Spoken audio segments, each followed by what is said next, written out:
Assalamualaikum warahmatullahi wabarakatuh.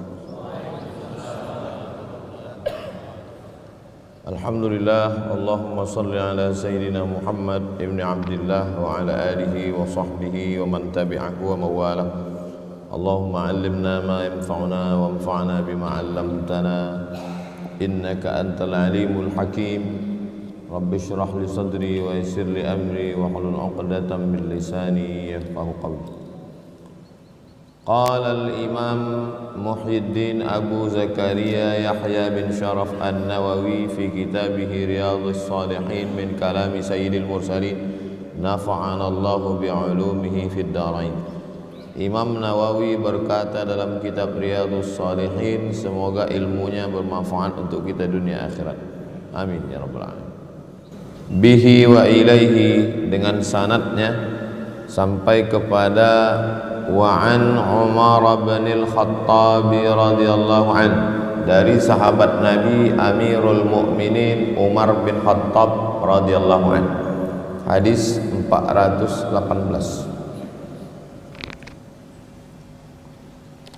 Qala, Umar berkata, qudima ala Rasulillah sallallahu alaihi wasallam bisab'in, didatangkan kepada Nabi seorang tawanan.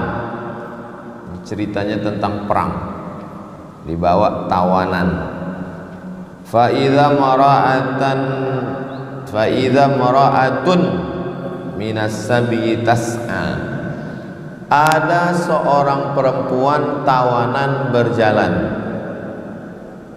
Idza wajadat sabiyan fis sab'i, lalu dia melihat ada seorang anak kecil tawanan juga. Akhazathu, diambilnya tawanan itu, yang anak kecil itu. Fa'alzaqathu fi batniha, digendongnya, ditempelkannya ke perutnya. Ada seorang tawanan menengok anak kecil, diambilnya, ditempelkannya ke perutnya, digendong. Fa'arda'athu, disusukannya. Tak sampai hatinya menengok anak kecil ikut perang, disusukannya. Faqala Rasulullah sallallahu alaihi wasallam, Nabi berkata, apa kata Nabi?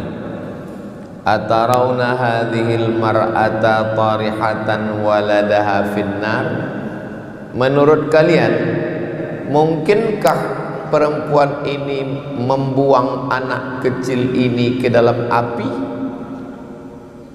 Itu anak yang sedang dipegangnya itu, apakah mungkin dibuangnya, dicampakkannya ke api? Qulna, kami menjawab, la, wallahi, demi Allah, tak mungkin. Faqala, Nabi bersabda, Allahu lillahi arhamu bi'ibadihi min hadhihi biwaladiha. Allah lebih sayang kepada hambanya daripada perempuan ini sayang kepada anak itu. Begitulah sayangnya Allah, lebih sayang lagi daripada perempuan yang menggendong anak menyusukan tadi. Tak mungkin dilemparkannya ke api, maka kasih sayang Allah kepada hambanya lebih lagi daripada perempuan itu. Muttafaqun alaih. Hadis ini kualitasnya paling tinggi karena ada dalam Sahih Al-Bukhari dan ada dalam Sahih Muslim. Muttafaqun alaih, disepakati kesahihannya. Apa pelajaran yang bisa kita ambil dari hadis ini? Orang biasanya kalau sedang susah tak peduli keadaan, karena dia sedang stres, sedang tertekan. Tapi perempuan ini walaupun jadi tawanan dalam keadaan perang, tetap memikirkan anak, menggendongnya, menenangkannya dan menyusukannya. Apa yang membuat dia tak lupa dengan anak itu? Satu, kasih sayang. Pelajaran kedua, bahwa kasih sayang itu termasuk perbuatan yang abstrak, yang tak nampak. Batu, ini dia. Kayu, ini dia. Orang, ini dia. Tapi kasih sayang tak nampak. Macam mana menunjukkan kasih sayang Allah? Caranya ditengokkan kepada yang nyata. Yang nyata itu ada pada kasih sayang manusia. Kalau mau menengok kasih sayang Allah, tengoklah kasih sayang manusia. Allah lebih daripada itu. Macam mana kasih sayang Allah itu? Seorang perempuan menggendong anak, dipeluknya, disusukannya, takkan mungkin dicampakkannya ke neraka. Maka kasih sayang Allah lebih lagi daripada itu. Karena orang yang buat dosa itu, dia tidak bertobat karena putus asa. Pejudi, pezina, perampok, pembunuh, dia menganggap Tuhan tak mengampuni dia lagi. Akhirnya dia terus dalam dosanya. Maka jangan suudzon pada Allah. Allah akan mengampunimu, Allah menyayangimu. Tak mungkin Allah mencampakkanmu ke dalam api neraka. Muttafaqun alaih. Hadis ini disepakati atasnya, sepakat Imam Bukhari dan Imam Muslim. Mana tahu nanti ada yang dapat tugas ceramah ke LP, lembaga pemasyarakatan, penjara, dari kampus, diminta untuk memberikan pencerahan, pergi bacakan hadis. Allah sayang sama kalian, Allah mengampuni dosa kalian, bertaubatlah kalian. Tak mungkin dicampakkan Allah ke neraka. Ini namanya targhib, motivasi. Tapi kalau ada ustadz yang berceramah, pezina, pencuri, perampok masuk neraka, itu juga dakwah juga, namanya tarhib, supaya orang takut. Jadi dua-dua sampaikan tentang masalah kasih sayang Allah, sampaikan juga tentang ancaman Allah. Makanya kalau kita membuka Quran, yang pertama itu ancaman atau kasih sayang? Kasih sayang. Bismillahirrahmanirrahim. Kasih sayang. Sifat Allah yang ada pada diri Nabi Muhammad SAW, kasih sayang. Laqad ja'akum rasulun min anfusikum azizun 'alaihi ma 'anittum harisun 'alaikum bil mu'minina raufur. Padahal rahim itu Allah. Ada sifat itu pada diri Nabi Muhammad sallallahu alaihi wasallam. Dan bulan puasa ini yang mau dimasukkan ke dalam hati kita, bulan puasa inilah sifat rahim, sifat sayang. Tak sampai hati menengok orang kelaparan karena kita udah merasakan lapar. Tak sampai hati menengok orang miskin karena kita udah merasakan susah. Maka semiskin-miskinnya kita, sesudah puasa ini kita keluarkan satu sok zakat fitrah, menunjukkan kita sayang sama dia. Kalau kita mampu, kasih buka bersama, kasih buka puasa untuk dia. Man fattara sha'iman, siapa yang memberikan buka puasa pada orang yang berpuasa, kana lahu mithlu ajri sha'im, sama macam balasan orang yang berpuasa. Nah, itu contoh kasih sayang. Kalau bisa kasih makanan, tak bisa kasih makanan, idkhalus surur, menyenangkan hatinya, membahagiakan. Tak juga bisa, la tahqiranna minal ma'ruf syai'an, jangan sepelekan perbuatan baik. Antalqa akhaka biwajhin talqin, jumpa sama orang wajahnya cerah, itulah perbuatan paling murah. Jumpa sama orang dengan wajah yang cerah, senyum, menyenangkan pandangan orang. Lanjut hadis 419.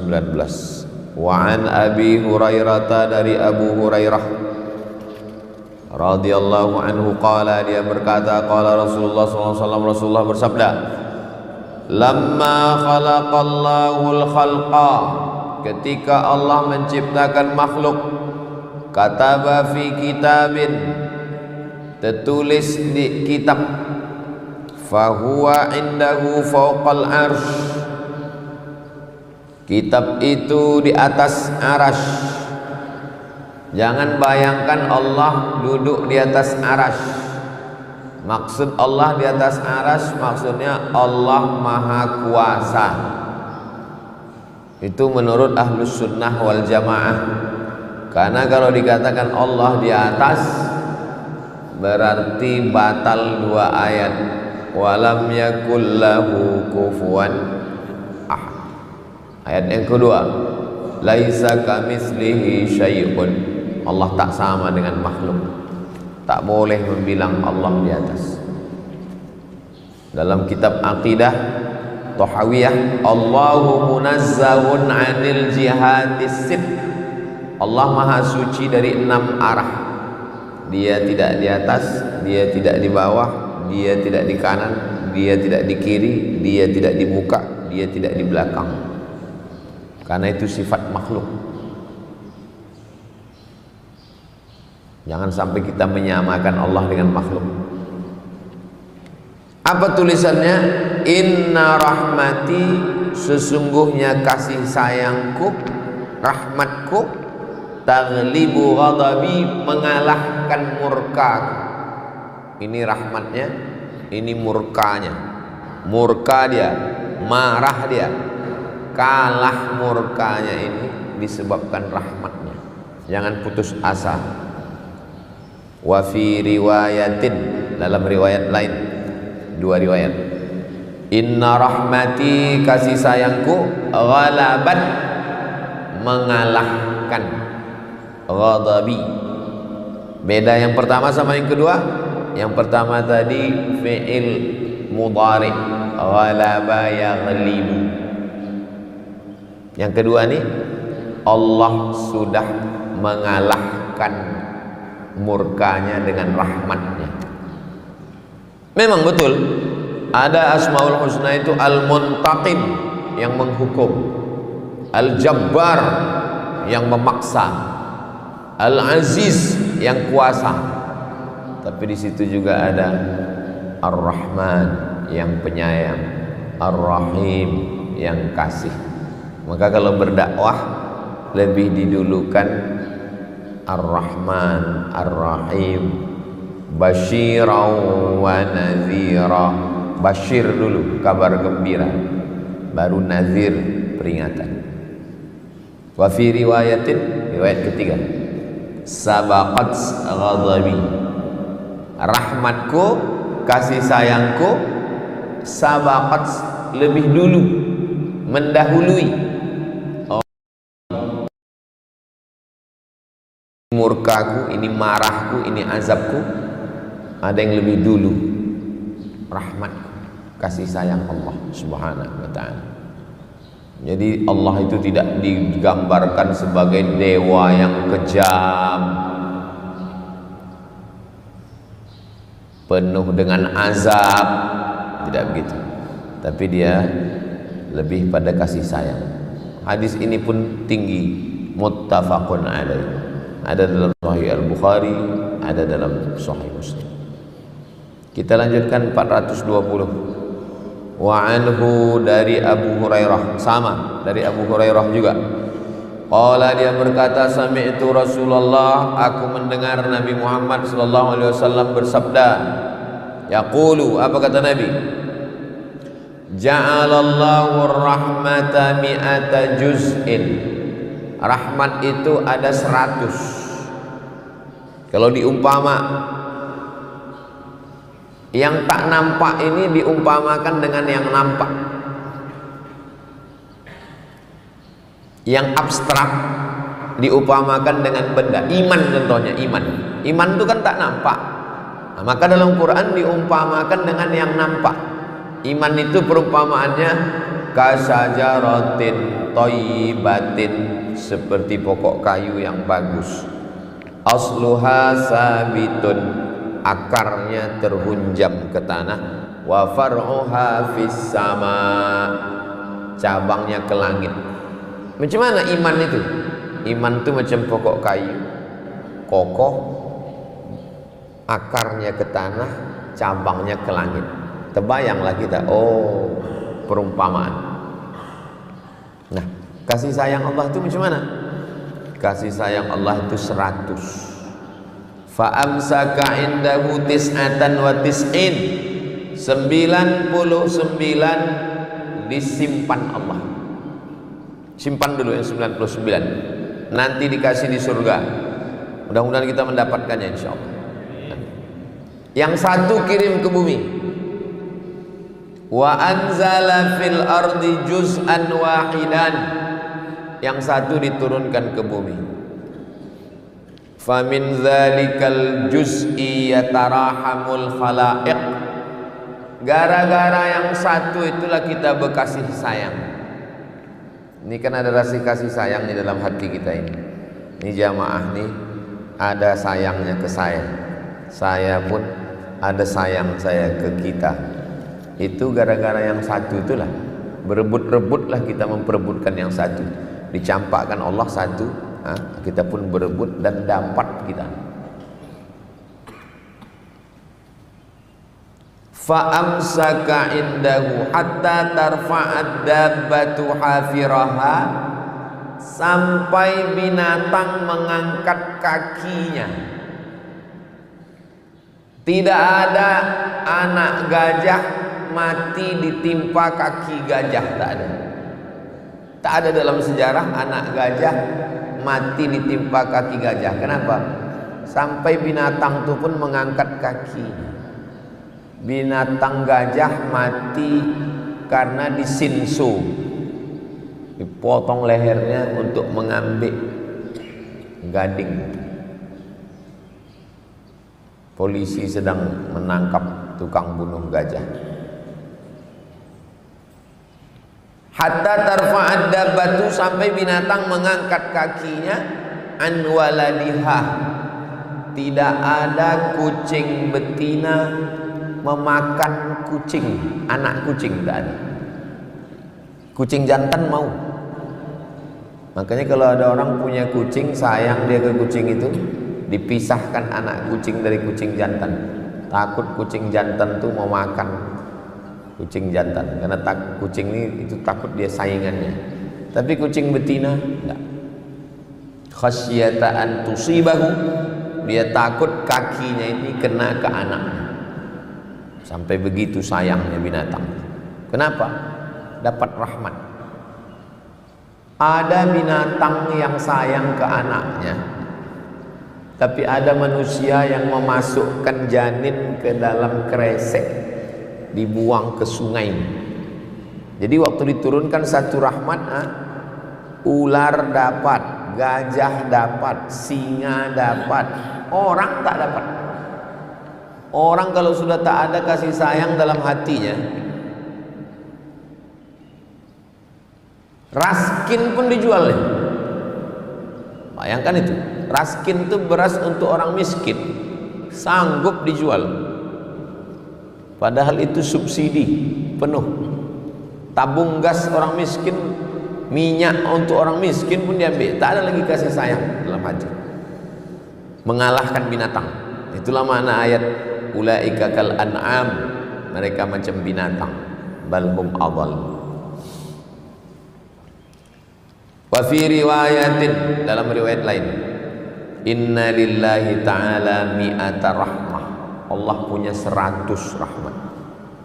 Anzala minha rahmatan, diturunkan 1, wahidatan 1. Bainal jinni, berebut-rebut 4, jin, wal insi, manusia, wal bahaim, hewan, wal hawam, binatang buas, binatang berbisa, ular, harimau, singa, hiena, macan tutul, jin, manusia, berebut-rebut.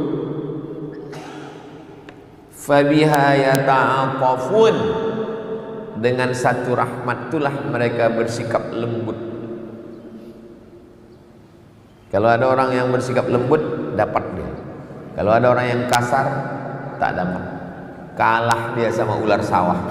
Ular tak berkaki tapi dapatnya rahmat. Dia berkaki tapi tak dapat rahmat. Wa biha yatarahamun, dengan satu rahmat itulah dia sayang sama orang. Wa biha ta'tiful wahsyu ala waladiha, dengan satu rahmat itulah binatang buas sayang kepada anaknya.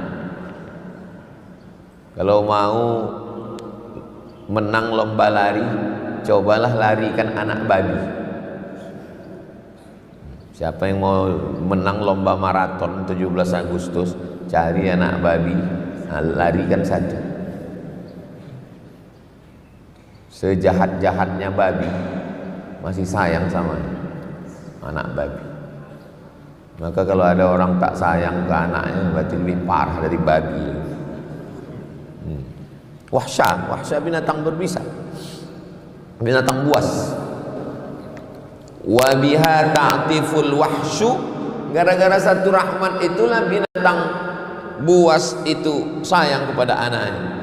Wa akharallahu ta'ala, ditunda Allah, tis'an wa tis'in, 99. Yang 99 ditunda rahmatan yarhamu biha ibadahu yaumal qiyamah, itu nanti akan dia berikan kepada hamba-hambanya pada hari kiamat. Makanya di surga itu tak ada lagi benci, tak ada dendam, tak ada marah, tak ada sakit hati, tak ada dendam kesumat, tak ada kasar. Kenapa? Karena 99. Jadi kita ini berusaha untuk merebutnya. Muttafaqun alaih. Hadis ini ada dalam Sahih Al-Bukhari, ada dalam Sahih Muslim.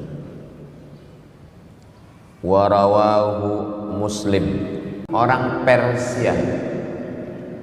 Persia itu sekarang Iran. Iran itu Persia.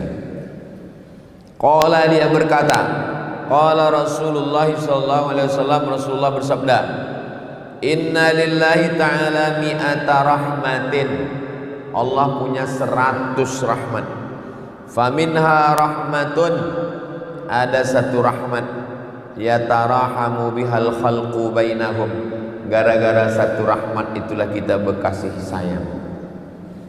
Kalau udah dapat kawan yang berkasih sayang, oh,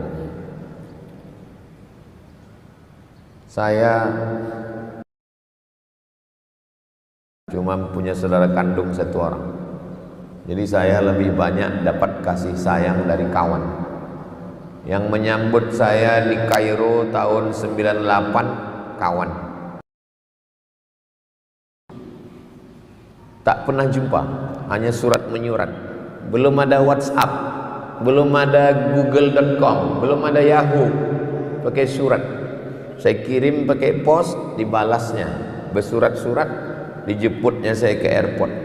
Naik taksi, dia pakai ongkos dia sendiri, dibawanya saya, dibelikannya makanan, pakai duit dia sendiri.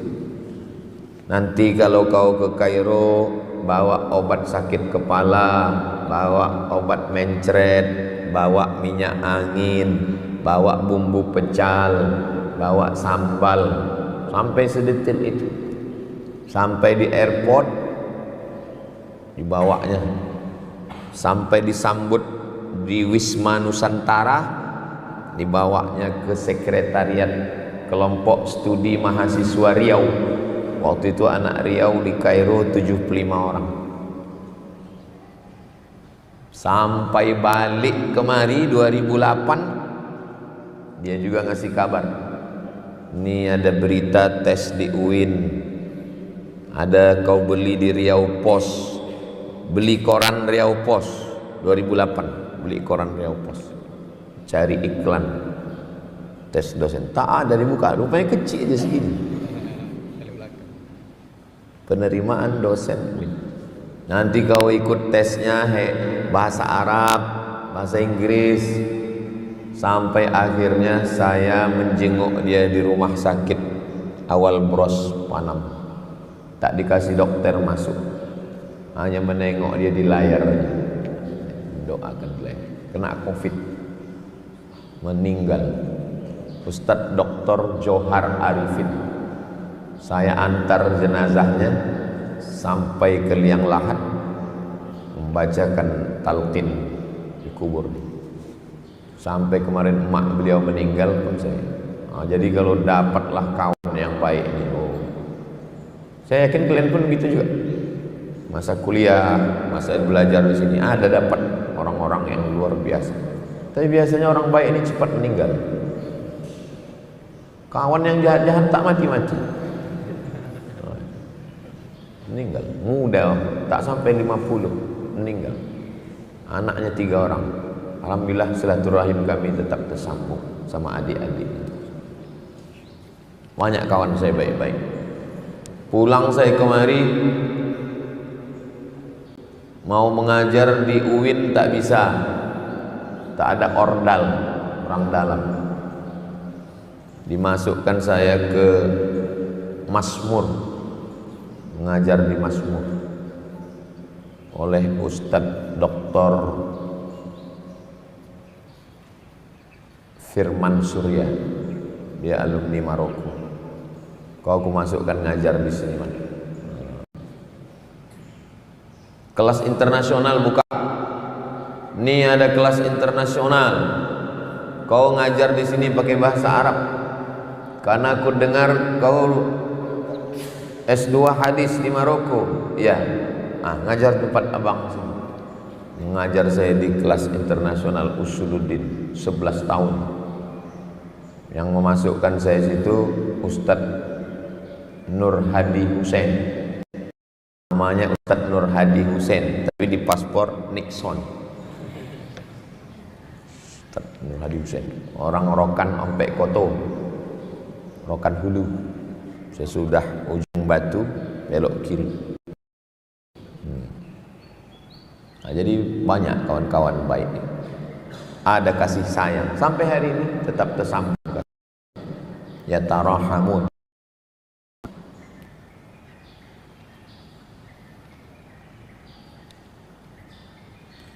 Watis'un watis'una 99 liyaumil qiyamah, nanti hari kiamat. Fi riwayatin, dalam riwayat lain, innallaha ta'ala, Allah khalaqa, menciptakan, yauma khalaqas samawati wal ard, ketika dia menciptakan langit dan bumi, mi'ata rahmah, 100 rahmat.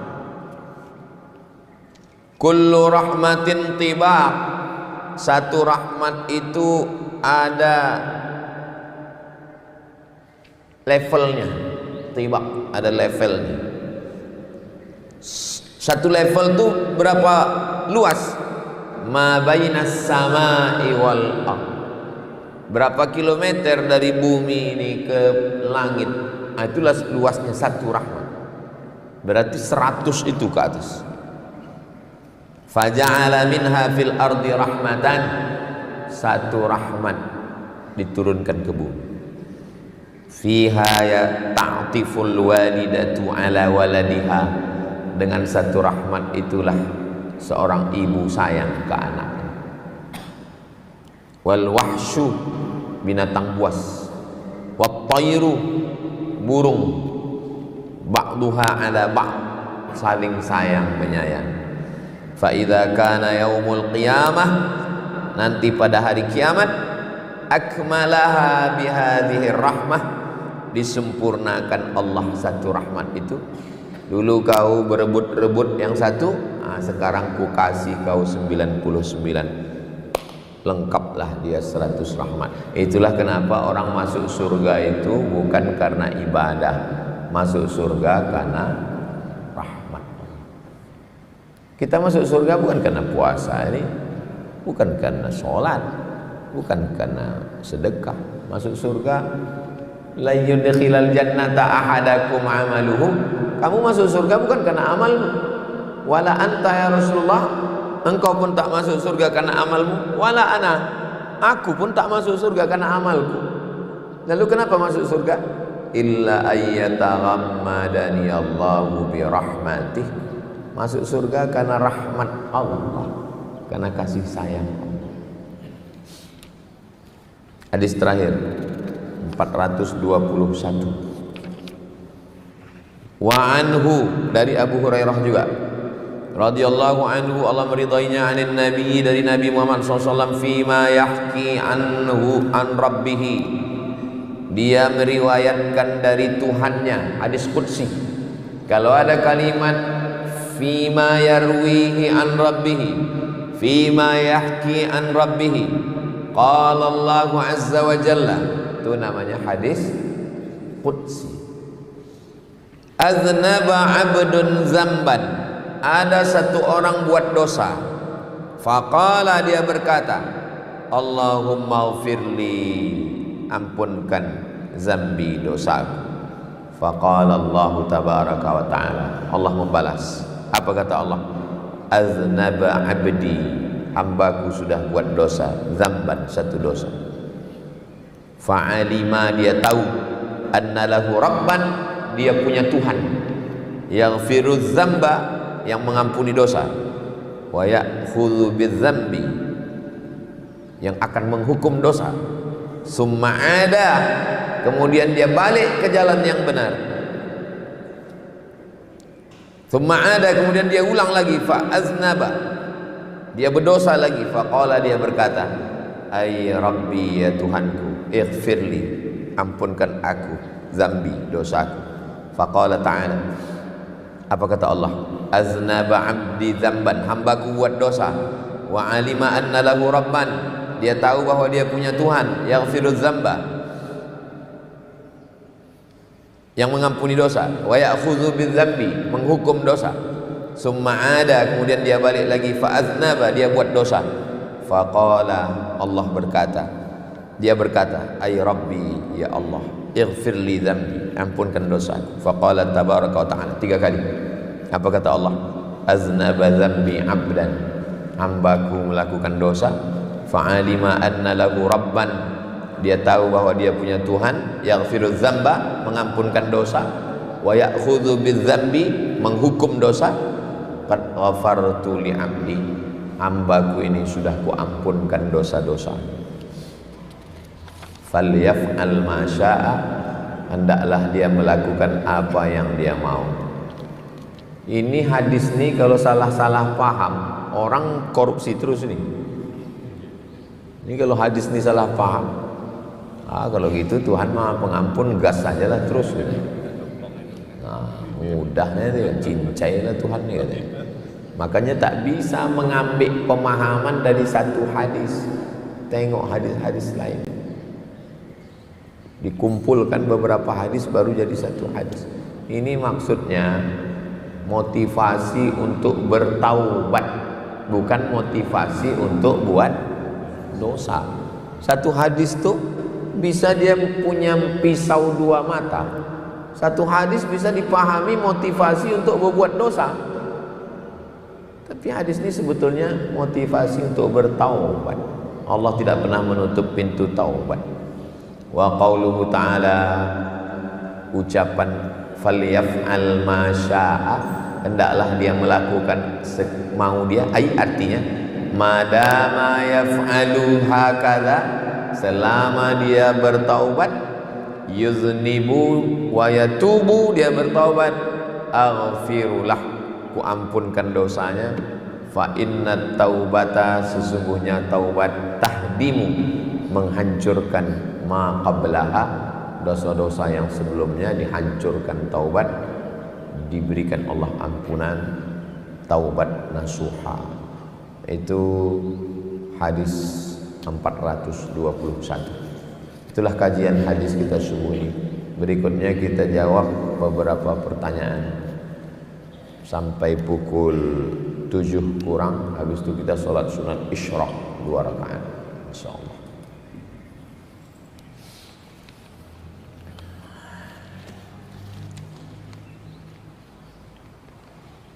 Harta yang sudah dizakatkan kemarin, tahun ini masih ada karena tak dipakai.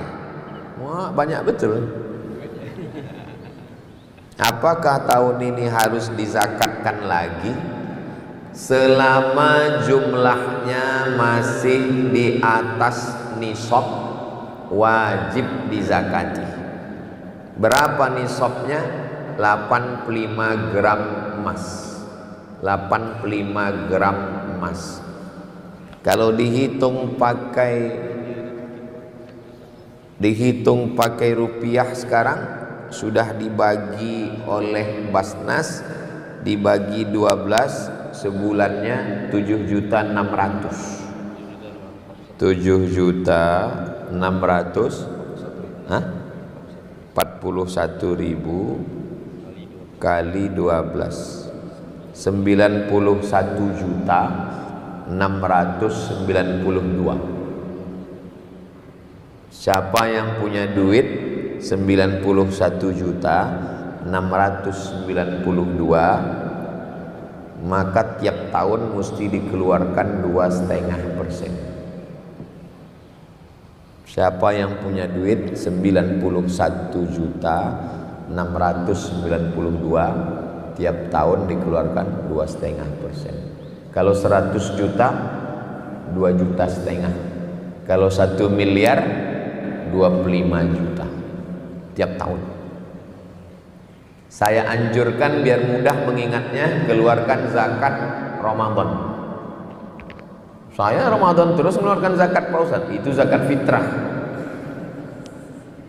Ini maksudnya zakat mal, biar mudah mengingatnya. Nah, jadi asal Ramadan mengeluarkan zakat. Saya ajarkan biar supaya tidak berzakat, begini caranya. Tengok tabungan. Berapa sekarang tabungan? 50 juta? Belum. 60? Belum. 70? Belum. 80? Belum. 90? Sikit lagi. 91 kan? Nah, begitu dia sudah mencapai 90, beli tanah. Nah, udah mencapai, udah agak 90, beli mobil. Seumur hidup tak berzakat, bisa. Tapi ingat, keluar sendiri dia dalam bentuk jantung koroner, asam lambung, sakit tulang, ada cara duit itu keluar. Zakat fitrah ada yang 2,5, ada yang 2,7, ada yang 3 kilo. Mohon penjelasan. Rabu depan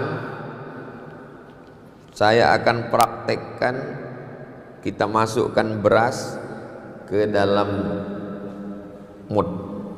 Ingatkan saya, ingatkan biar saya ambil mudnya. Kita ambil beras, habis itu baru kita timbang. Apakah nanti hasilnya 2,5, 2,7 atau 3 kilo? Yang bilang 2,5, dia ukur satu mud itu 2,5 bagi 4. Saya dari zaman dulu sampai sekarang bayar zakat fitrah 3 kilo. Dari mana? Karena menurut guru saya, satu mud itu 750 gram. 750, 750, 750, 750 kali 4 berarti 3 kilo. Tapi 2,5 tak salah, karena Kemenak buat 2,5, 2,7, 3 kilo. Karena berbeda mereka mengikut hitungan. Ada di rumah itu mud, 4 mud itu 1 sok. Nanti prakteknya kita isikan beras.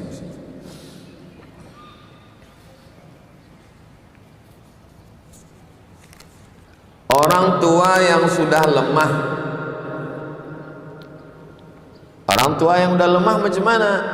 Wa 'alal ladzina yutiqunahu, orang tua lemah yang tak sanggup puasa, fidyatun ta'amu miskin, dia bayar fidyah.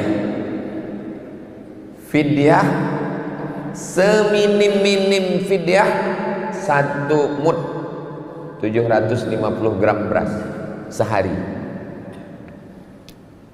Tapi yang ditetapkan oleh Basnas 60.000. Kok bisa 60.000? Makan pagi, makan siang, makan malam. Mau ikut Basnas atau mau ikut 1 mud? 1 mud aja lah Pak Ustaz. Boleh. Orang tua lemah, tapi dia fakir miskin. Bagaimana cara dia membayar fidyah puasanya? Dia tidak wajib karena tak ada harta. Tak mungkin dibayarnya. Aku bayar ke aku katanya. Tak bisa. Maka dia tak wajib karena dia tak cukup syarat. Syaratnya mampu, dia tak mampu. Jika satu orang masuk dalam beberapa asnaf zakat, misalnya dia amil, dia juga miskin, apakah dia dapat 2 bagian atau 1? Dihitung beras dapat 80 kilo. Dapat 80 kilo. Dah. Asnafnya 8 orang. Innamas shadaqatu lil fuqara wal masakin wal amilina 'alaiha wal muallafati qulubuhum wa fir riqab wal gharimin wa fi sabilillah wa ibnis sabil. 8. Berarti mau dibagi 10 kilo, 10 kilo, 10 kilo, 10 kilo. Ada di situ dia miskin. Kalau fakir tak ada income sama sekali, fakir. Ada pemasukan tapi tak cukup, miskin. Nah, dia ada pemasukannya tapi tak cukup, berarti dia miskin. Dia juga yang tukang hitung, tukang bagi, berarti dia amil. Dia mu'allaf baru masuk Islam, berarti dapat 3 kilo, 30 lah dia. Itu makanya zakat itu tak bisa dibagi per asnaf. Tak bisa bagi per asnaf. Oh, kalau gitu bagi per kepala. Dah 80 kilo dibagi per kepala. Ada satu dia sendiri, bininya mati, anaknya mati, dia sendiri. Ada yang satu nih, dia anaknya 7, dibagi sekilo, yang ini dapat sekilo, yang ini dapat 90. Dia sekilo, anaknya 7, bininya 1, 90. Enggak adil juga. Bagi per asnaf tak bisa, bagi per kepala tak bisa. Jadi macam mana yang membagi zakat fitrah itu? Kumpulkan semua. Setelah kumpul semua, data berapa yang berhak, baru dimusyawarahkan dengan seluruh pengurus masjid, RT, RW, Babin Kamtibmas, semua dilibatkan. Untuk bapak ini cocoknya 30 karena memang dia di rumah sendiri, tapi bininya sakit, anaknya kecil-kecil. Yang ini cukup 20, memang jumlah anaknya banyak sama, tapi yang ini bininya sehat dan anaknya udah besar. Begitu cara membaginya, dimusyawarahkan. Jangan dibagi per asnaf, jangan dibagi per kepala.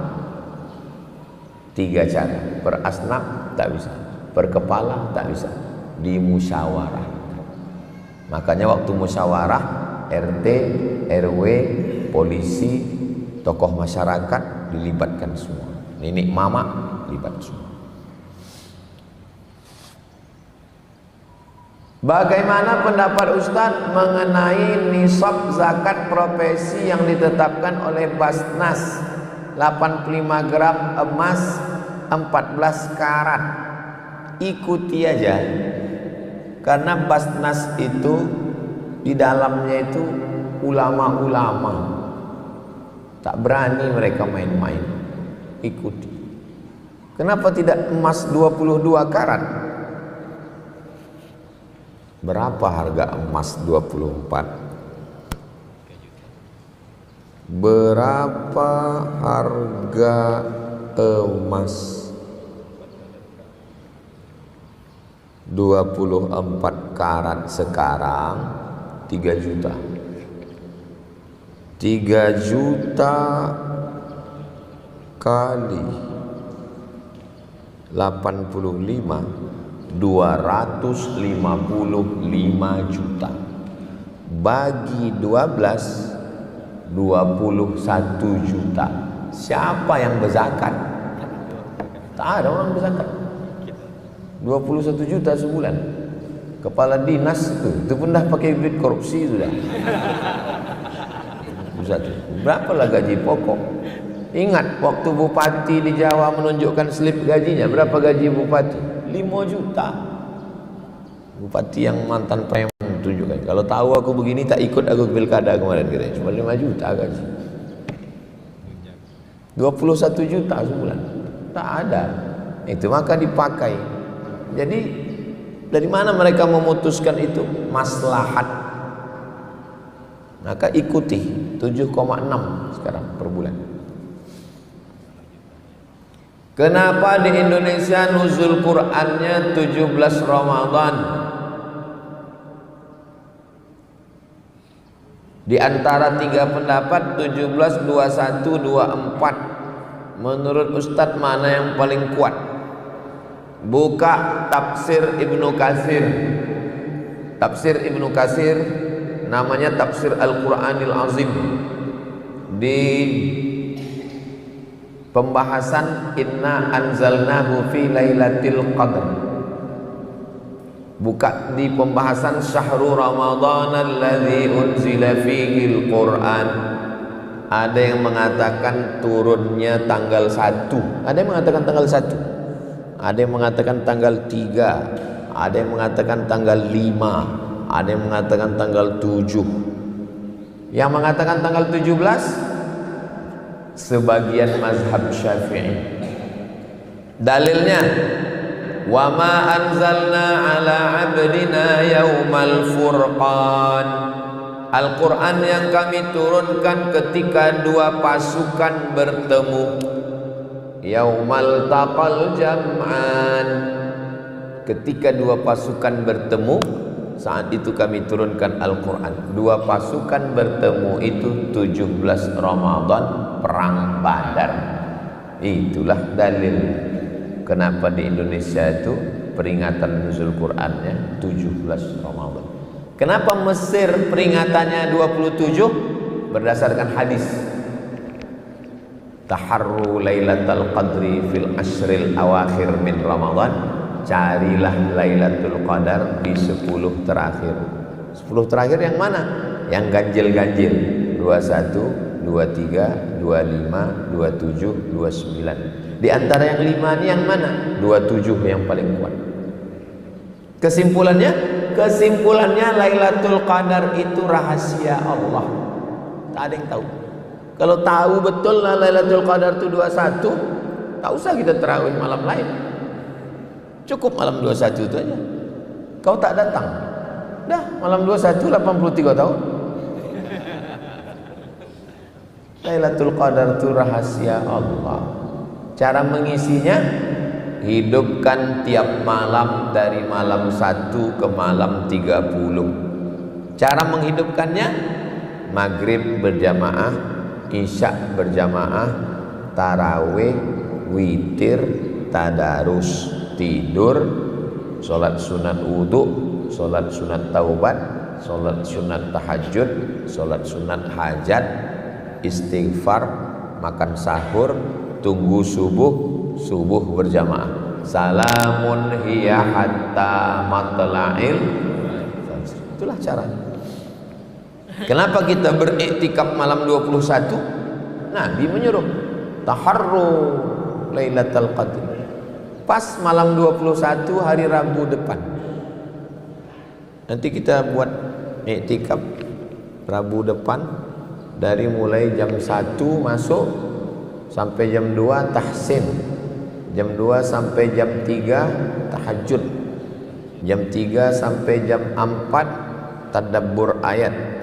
Kita pilih amma yatasaalun. Jam 4 sampai jam 4.30 zikir. Jam 4.30 kita makan sahur. Mohon nanti parkirnya agak ke sana sedikit supaya kita bentang plastik di halaman. Agak-agak cukup kita buat baris sop untuk makan sahur. Jam 5, setengah jam kita bersahur, sholat subuh. Habis subuh kita ngaji Riyadhus Shalihin, habis itu sholat isyraq. InsyaAllah dapat 6 jam iktikaf. Dari jam 1 ke jam 7 hari Rabu depan, malam 21, insyaAllah. Panjang umur, sehat badan. Laki-laki dan perempuan melakukan tanpa nikah yang sah dan hamil di luar nikah. 1. Apakah mereka dinikahkan? Sebaiknya jangan dinikahkan.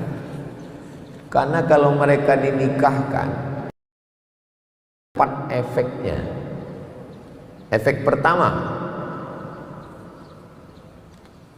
lahir anak tuh pasti pakai bin bapaknya. Bohong, tak boleh pakai bin bapaknya. Berarti dia mulai aktif. Bohong, kuliah bohong, ijazah bohong, KPU bohong, tak boleh. 2. Kalau anak ini mati, si bapak tak dapat harta warisan. 3. Kalau bapak tu mati, si anak tak dapat warisan. 4. Kalau kebetulan anak ni perempuan, si bapak tak bisa mewalikan.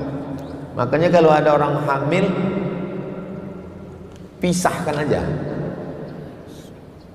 suruh dia entah kemana lah, entah ke pulau mana sampai lahir. Karena kalau dilahirkan nanti pasti bohong aja. Kalau dinikahkan, ini kalau karena malu dinikahkan, nikahnya sah. Menurut mazhab Syafi'i sah. Tapi ingat, kalau anak lahir tak boleh pakai bin bapak. 1. Kalau anak mati, si ayah tak dapat warisan. Kalau bapak mati, si anak tak dapat warisan. Kalau anak ni perempuan, si ayah tak boleh mewalikan nikahnya nanti. Kalau anak ni laki-laki, dia tak bisa jadi wali adiknya.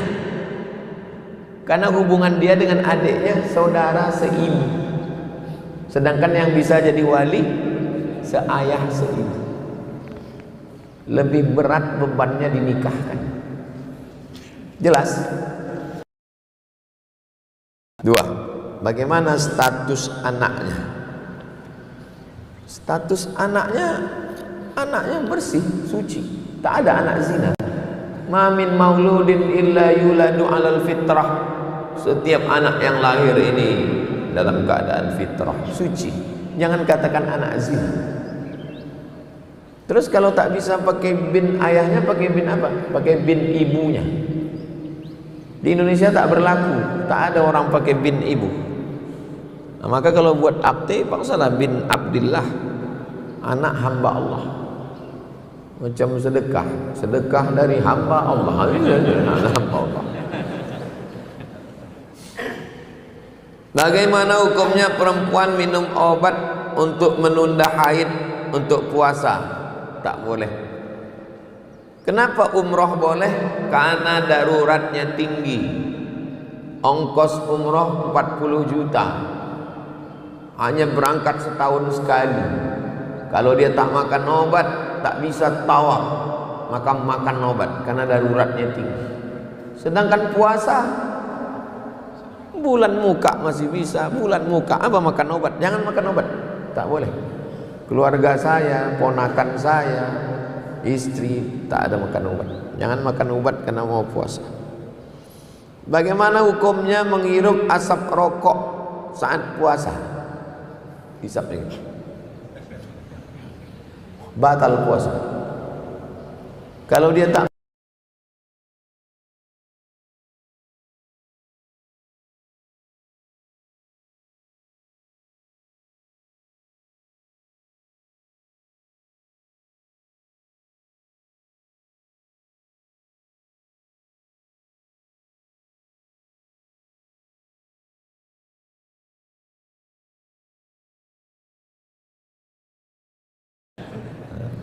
Rokok membatalkan puasa. Apakah batal puasa berkumur-kumur? Berkumur-kumur sunat. Yang membatalkan puasa mubalaghah. Mubalaghah melampau. Kumur-kumur tak batal. Tapi kalau melampau batal. Melampau tuh batal. Namanya mubalaghah. Mubalaghah melampau. Saya seorang bidan, diajak kawan ikut bisnis produk kesehatan untuk meningkatkan imun. Imun itu kekebalan tubuh dan penyembuhan semua penyakit berhubungan dengan imun. Dijual melalui multi level marketing. Obatnya cukup bagus tapi mahal. Masalahnya produk ini produksi dan punya Amerika, punya Donald Bebek.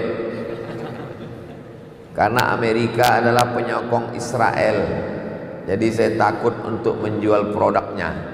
Khawatir saya ikut menyumbang untuk pembantaian saudara di Palestina. Bagus, banyak rezeki yang halal lagi. Jangan beli produk yang hasilnya untuk membeli peluru membunuh saudara kita. Ini masalahnya dua. Satu, dia produk Amerika.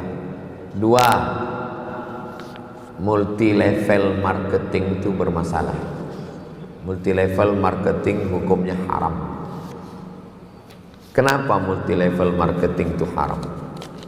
Karena makan duit orang. Saya produsen, ini produk saya.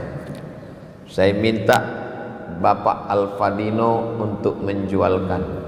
Nanti beliau mencari 10 customer, pelanggan.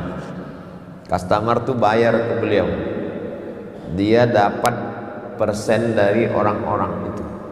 Lalu dia iming-imingi, kalau nanti kau laku sekian, kau sebulan dapat motor, kalau sini dapat mobil, kalau ini dapat pesawat, kalau ini liburan ke Menara Eiffel, kalau ini yang dia ceritakan kalau laku, kalau tak laku.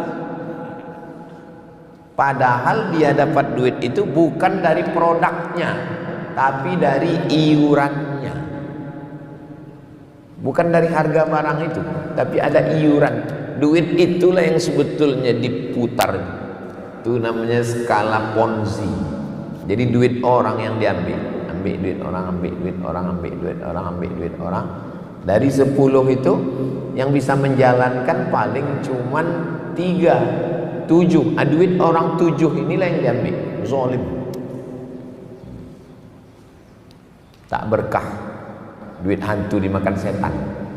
Jangan bekerja di tempat yang hasilnya haram syubhat, karena nanti duitnya tak ada berkahnya, hilang juga dia. Banyak udah saya tengok orang kaya dari hasil haram, duitnya itu akan keluar dengan cara yang haram. Ada orang mau mewakafkan tanah, datang sekali ke kawan kita, mau saya wakafkan tanah ini Pak Ustadz, mau buat pondok. Ya, besok saya datang. Tak datang. Dah, janji kedua, nanti Pak Ustadz kami tak juga datang. Yang ketiga, sudah janji sama Pak Kuah untuk akta ikrar wakaf, tak juga datang. Berubah pikiran itu gini, saya tanya itu. 2 hari sudah tuh mati. Ditanyakan ke saya, apalah agaknya? Saya bilang duitnya haram. Allah tak mau menerima duit yang baik-baik, duit-duit yang haram. Allah hanya mau menerima duit yang baik-baik. Duit haram tak diterima Allah SWT. Jadi cari rezeki yang halal, kasih anak istri baik, hidup kita berkah. Yang mau dicari hidup ini satu, berkah. Makan berkah, Allahumma barik lana. Umur berkah, barakallahu fi umrik. Anak berkah, barakallahu laka fil mauhub. Istri suami berkah, Barakallahu lakuma wa baraka alaikuma wa jama'a bainakuma fi khair. Mudah-mudahan hidup kita ini berkah insyaallah. Ala hadhihi niyyah al-Fatihah. A'udzu billahi minasyaitonir rajim. Bismillahirrahmanirrahim. Alhamdulillahi rabbil alamin. Arrahmanir rahim. Maliki yaumiddin. Iyyaka na'budu wa iyyaka nasta'in. Ihdinas siratal mustaqim. Shiratal ladzina an'amta 'alaihim ghairil maghdubi 'alaihim waladdallin. Amin. Allahumma shalli ala sayyidina Muhammad wa ala ali sayyidina Muhammad. Salatan tunajjina biha min jami'il ahwali wal afat wa taqdi lana biha jami'al sayyi'at wa tarfa'una biha 'indaka 'alad darajat wa taqabbalallahu minkum minna wa minkum taqabbal ya karim. Terima kasih segala perhatian, mohon maaf segala kesilapan. Wassalamualaikum warahmatullahi wabarakatuh.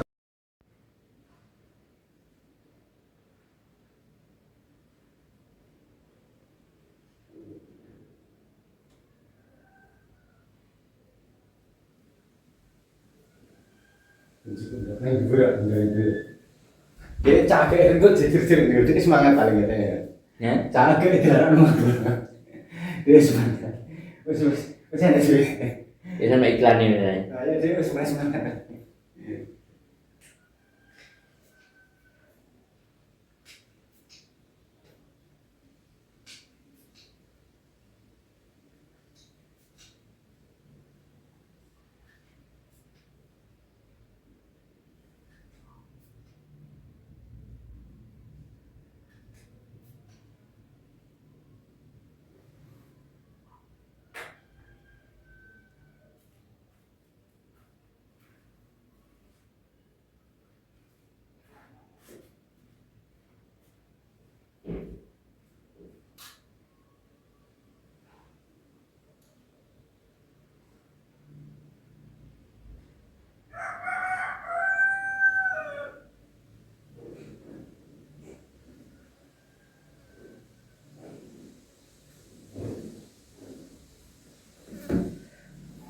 Jadi ramalan-ramalan itu ya teman-teman ya.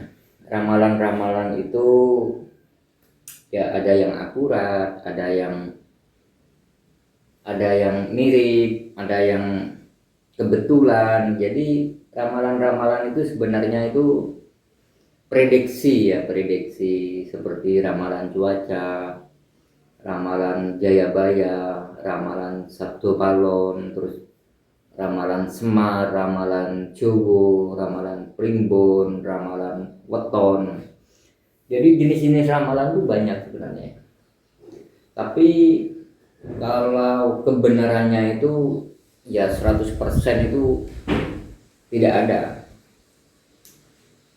Jadi ramalan-ramalan apa yang disampaikan ramalan saat ini di dunia maya kan banyak ramalan. Itu sebenarnya kalau saya pribadi itu ramalan kesiangan.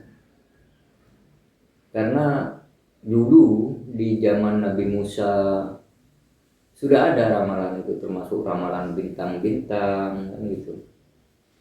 Jadi kalau ramalan yang sekarang itu ya ramalan kesiangan. Sebenarnya ramalan, kenapa disebut ramalan bintang-bintang? Karena dulu itu setan itu mendengar percakapan malaikat itu, lalu disampaikan kepada orang-orang yang menyembah para jin, setan gitu. Maka nyampe sekarang. Karena ramalan itu ketika orang membicarakan tahun ini, tahun 2026 akan jadi bencana, akan terjadi perang misalkan. Nah, itu sebenarnya semua itu gimana ya? Itu hanya orang itu mengada-ngada. Karena apa? Bukankah Rasulullah SAW sudah menyampaikan kelak di akhir zaman akan banyak bencana. Ini sudah dijelaskan, Rasulullah sudah menyampaikan gitu. Jadi kita jangan sampai kebawa oleh berita-berita ramalan. Jadi kabar-kabar yang tidak pasti, yang tidak jelas itu maksud saya. agar kita ini tidak tidak salah jalan, tidak salah, maksud saya begitu.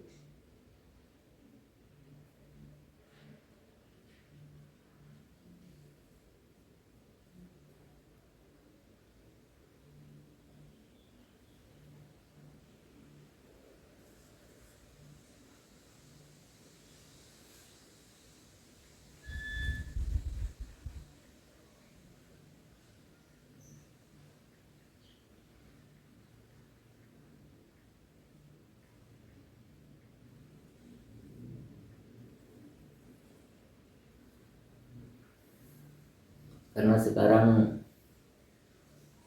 dunia itu sudah terjadi perang, tapi ya mudah-mudahan tidak tidak berkelanjutan. Semoga perang itu cepat selesai, cepat teratasi. Semoga ada kesepakatan menemukan titik terang. Jadi agar hidup umat manusia itu tidak terpuruk dari ekonomi, karena kalau perang itu makin meluas, bumi itu akan rusak, terdampak oleh perang, oleh kimia kan gitu. Apalagi kalau terjadi perang nuklir,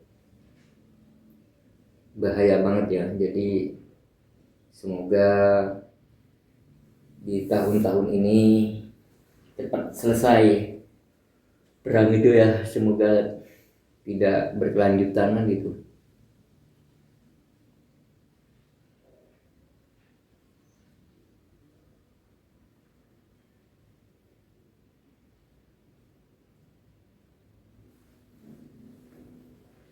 Ramalan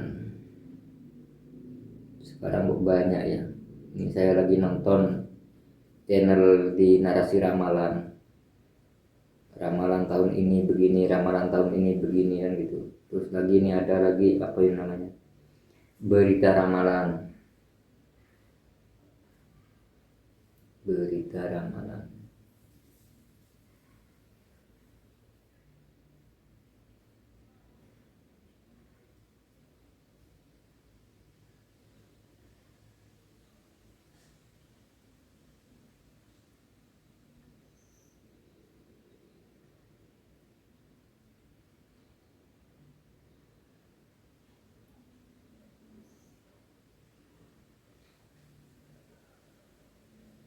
Jadi di tahun ini, di tahun 2006 ini, ramalan-ramalan tuh udah banyak ya.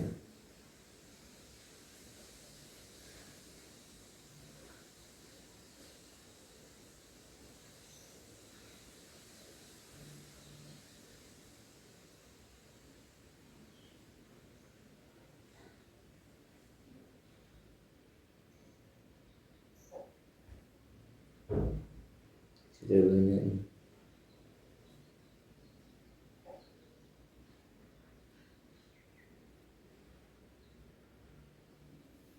Ramalan-ramalan.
Di jagat maya itu sudah banyak ya berita-berita itu soal mengenai perang, bencana alam, banjir bandang, ya termasuk di berita ramalan.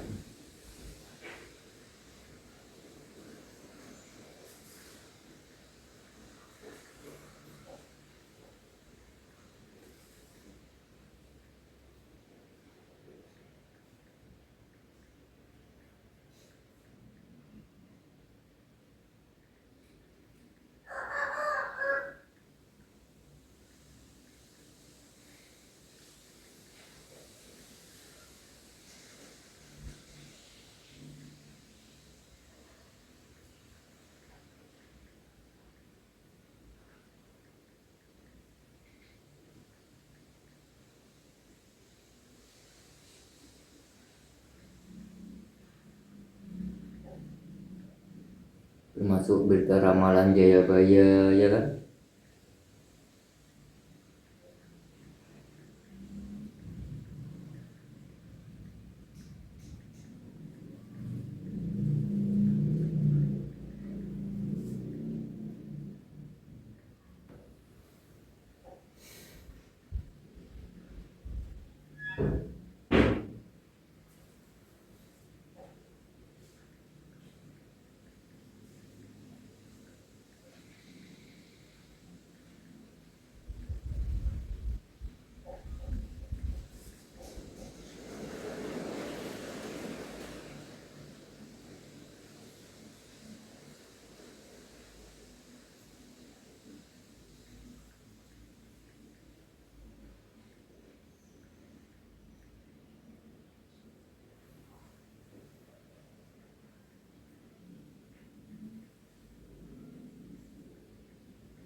Jadi ramalan itu sebenarnya adalah sebuah misteri teman-teman. Kenapa saya bilang ramalan itu sebuah misteri? Karena misteri itu kan apa ya? Termasuk kabar yang tidak jelas, tidak pasti, itu kan misteri namanya. Benar tidaknya gitu. Itulah makna dari misteri.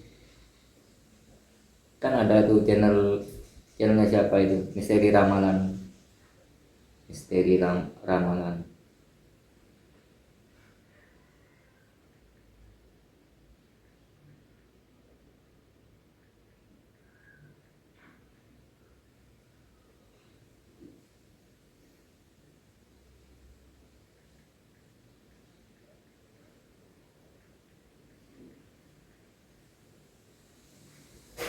Astaghfirullah Rabbal baraya, astaghfirullah minal khataya. Pasti kita ini kalau sudah mendengar ramalan itu pasti kita itu ada rasa takut kan gitu kan, ada rasa was-was gitu.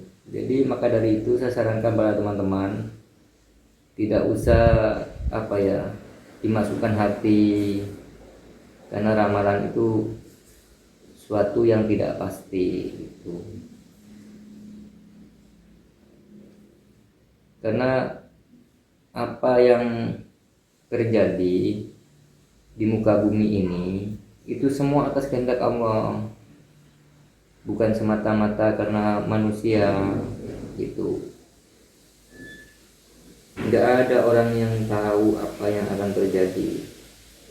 Semua itu dalam genggaman Allah. Dalam genggaman Allah. Jadi hanya Allah yang tahu. Bahkan malaikat saja tidak tahu teman-teman, apa yang akan terjadi hari esok gitu. Tidak ada yang tahu. Maka dari itu saudara-saudari tidak perlu cemas apabila ada kabar ini itu gitu. Maksud saya begitu. Namun kita saja nggak tahu kita itu besok makan apa, atau jangankan besok, nanti mau makan apa saja ya kita tidak tahu. Jadi semua itu ya hanya Allah yang tahu. Hanya Allah.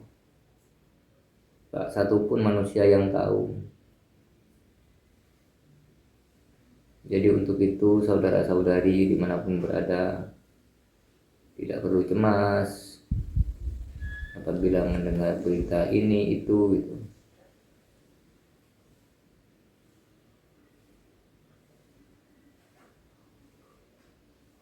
Karena tidak ada yang tahu apa yang akan terjadi. Cuman kita wajib berdoa semoga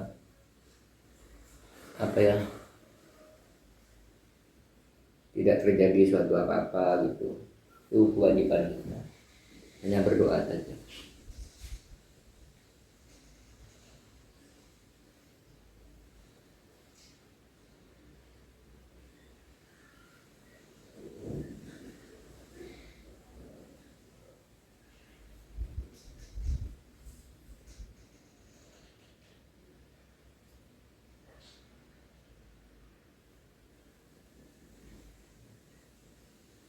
Astaghfirullah.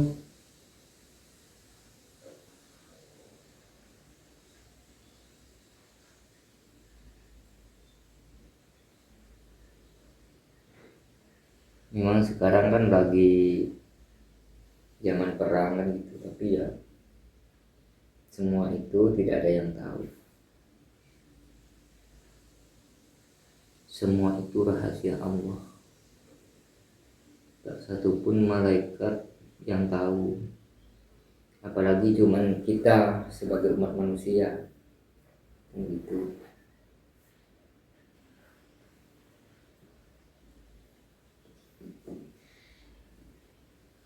Yang malaikat aja nggak tahu apa yang terjadi.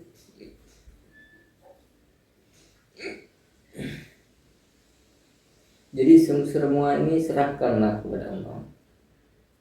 Tidak usah mikir takut ini, enggak perlu.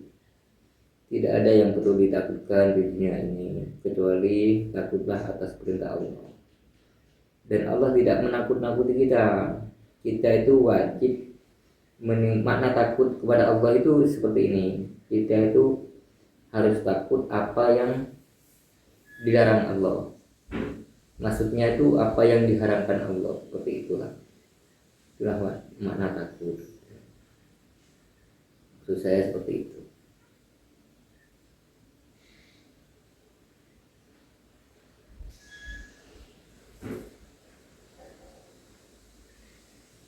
Karena banyak orang yang komentar, bagaimana ya ini kalau terjadi gitu. Padahal ya nggak akan terjadi kecuali Allah yang berkehendak. Apa yang Allah kehendaki pasti terjadi. Kun fayakun.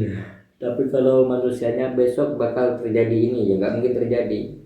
Kecuali orang itu menyampaikan dari sumber yang jelas. Maksudnya sumber yang jelas itu dari mana? Ya dari Al-Quran, dari hadis-hadis Bukhari, dari hadis Qudsi kan gitu. Kalau mah lewat mimpi, lewat apa itu ya enggak lah teman-teman, tidak bisa diartikan gitu. Yang seperti itu tidak bisa,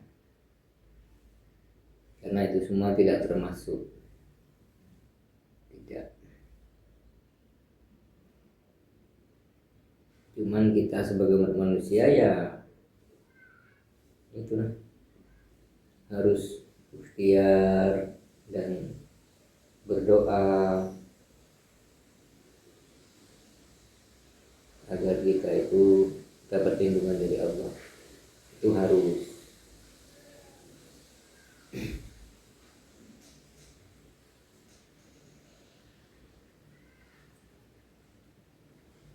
Kalau selain itu ya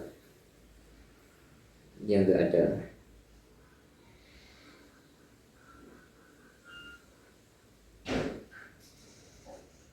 Saya aja nggak percaya dengan ramalan-ramalan.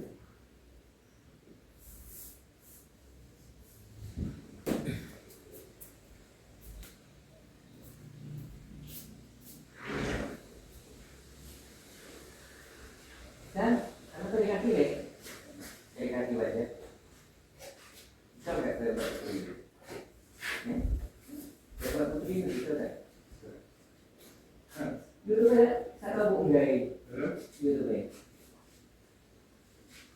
Ini apa? Kita boleh ke mana? Emang bayar gede lagi. Oh, berapa tuh? Nanti bayar dia. Nggak emang. Maksudnya aku itu enggak tahu. Aku dari kalau beda gitu lah. Kalau itu sudah saya angkat. Kayak gitu.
Kurang piye kok.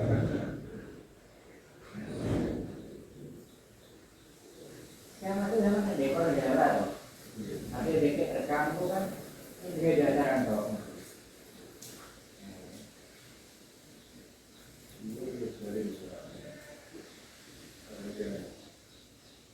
Di jalan nih.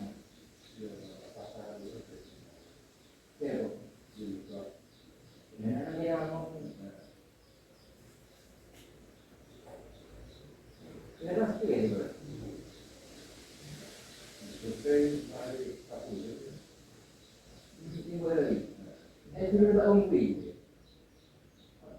Bisa kok kakak ini juga kan orang roy. Iya, memang sampai kakak yang mengajarkan. Oh mimpi. Kakak memang. Kita terusin. Mana nih? Orang yang bersektor. Kami nanti.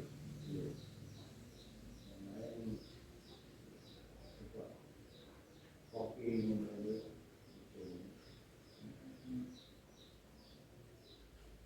Jadi timbul dari ini aku dulu Pak Bumi.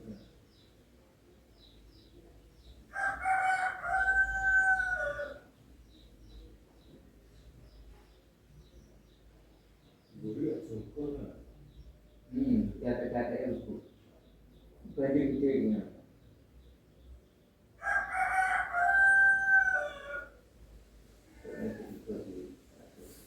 Oke, dulu kan apa? Ya, kalau saya Saya. ini gue buat. Dari kawan yang. Masuk dulu. Ini malah. Bulan. Bu, anu kok, saya beri saya kayak gitu. Karena di penerimaan. Itu, nah, ibu ini. Bu, kenapa ya, iya, Indonesia. Nanti kan, itu sendiri kan itu bu. Kamu megang. Atau ini pilih itu dong, Mbak, bukan untuk Dewi. Dewi bukan. Iya, mau kecil tak ada dari. Dia itu. Itu itu masalah. Tapi sih kan itu masalah boleh.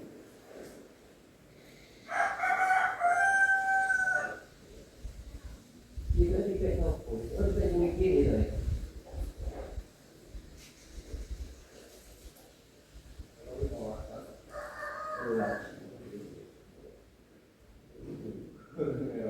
Rumahnya di mana? Di kan sebelumnya ngomong pulang dulu. Nah, sama ini tujuh ketiga ya. Waktu itu ya, mau sebelum berulang mas. Itu nggak tahu. Tapi kan bener gitu nih. Dengan mudah orang mati dan semua ada. Dekat. Dan ini sudah ada kayak lagi itu. Dan kami dia. Ini. Kita kan ini bisa saya lebih ngomong. Boleh. Kalau tidak.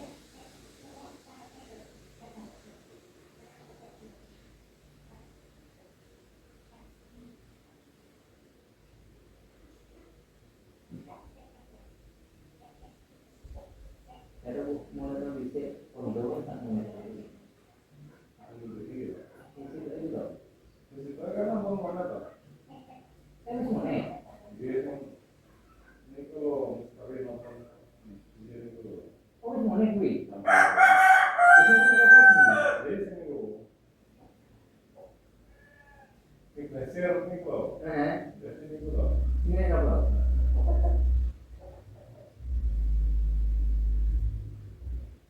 Berarti pernah di mana? Saya di sana.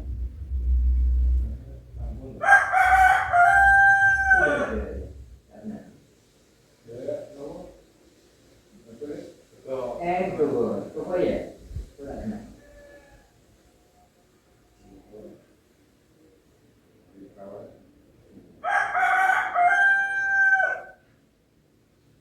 Nanti tunggu pengadilan kambing nanti. Pengadilan kambing. Nanti kambing apa?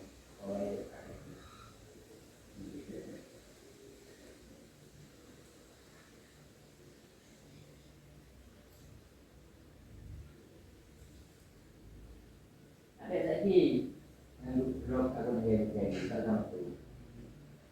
Ini yang buat tidak sisi. Jadi aku kan sama tuh, misalkan aku kalau ini kalau ulang-ulang, hari berapa? Iya, ada juga dari stay itu ini.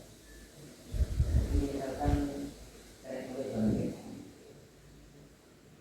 misalkan aku dari satu lah, buat dah, 70,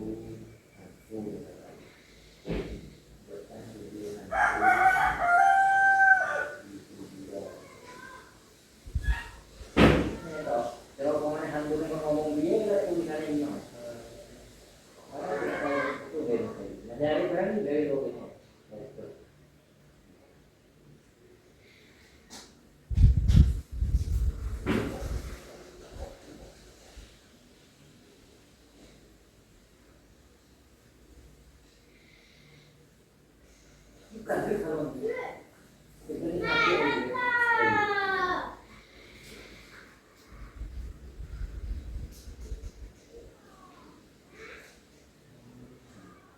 mobil dia dari contoh.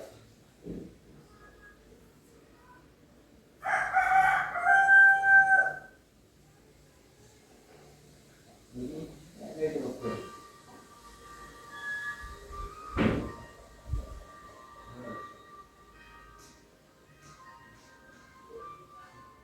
Dari channel kamu. Orang tua yang dia kata ini mau ini dari ini. Mana ya cara belajar ini dari gaya orang gaya dari kita mengerti itu di tubuh ada di diri itu. Dengan arti bayangan itu, arti bayangan kalau cukup apa artinya?